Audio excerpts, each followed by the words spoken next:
Oh,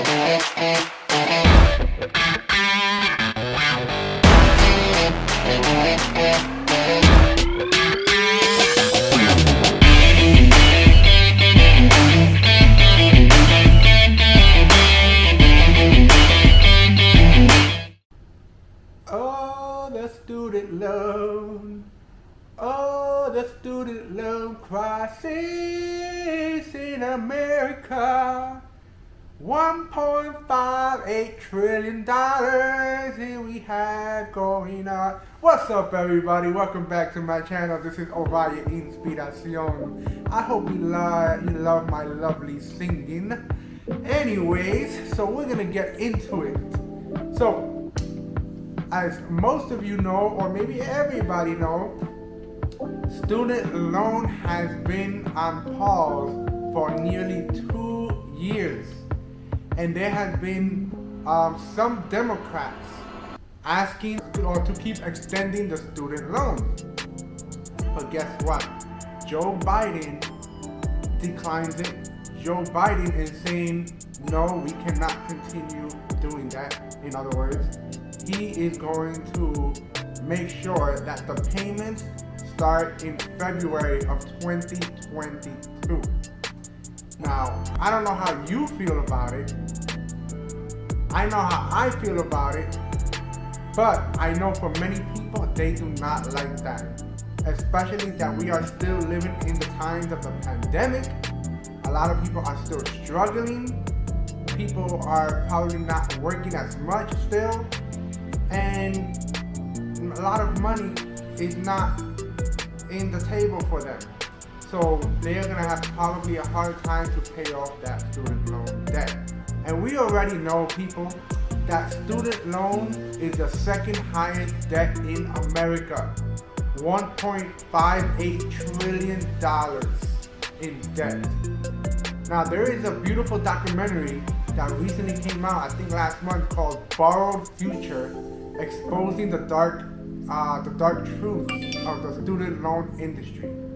So I want you guys to know that this is a serious and a big deal. This debt is really messing up a lot of people's lives, making people feel like they're hopeless. The student loan industry, I'm sorry, it is a scam. School is not a scam, but the way they do things is a scam, especially the interest rate. But as I said, Biden is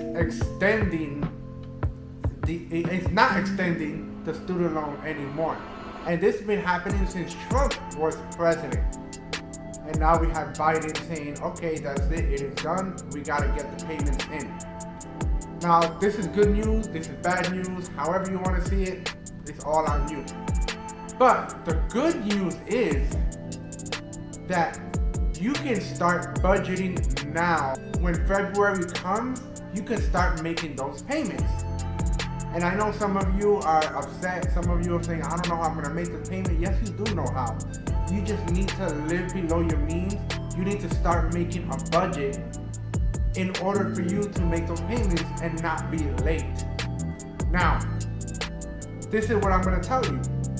If you have multiple debt and the student loan is not your lowest debt, I advise you that you make minimum payments only on student loan while making the highest, as much payments that you can on the smallest debt.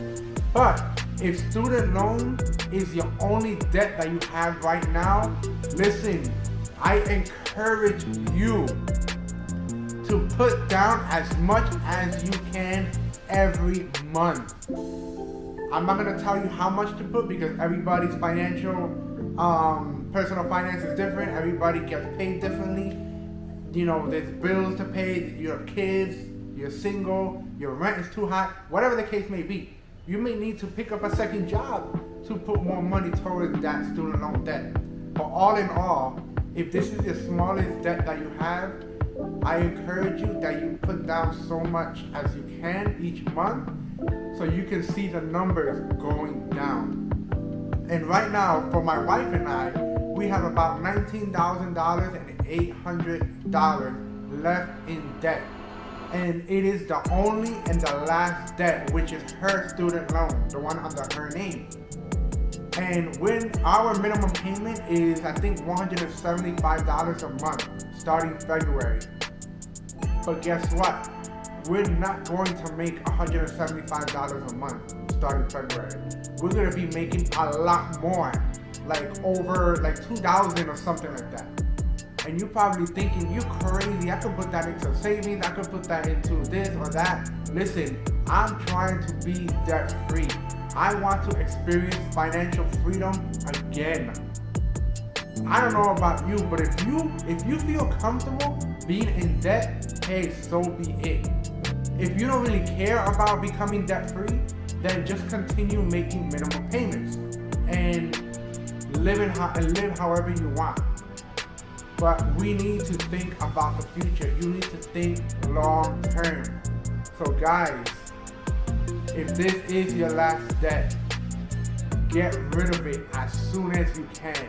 Even if you have $50,000, pick up a side hustle. I know you can do it. Don't be dismayed.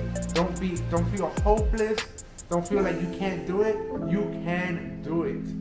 You need to believe, you need to trust in God that He can give you the wisdom so you can accomplish this one big goal or this one short and small goal. But whatever it is, I want you to keep that in mind. Think long term.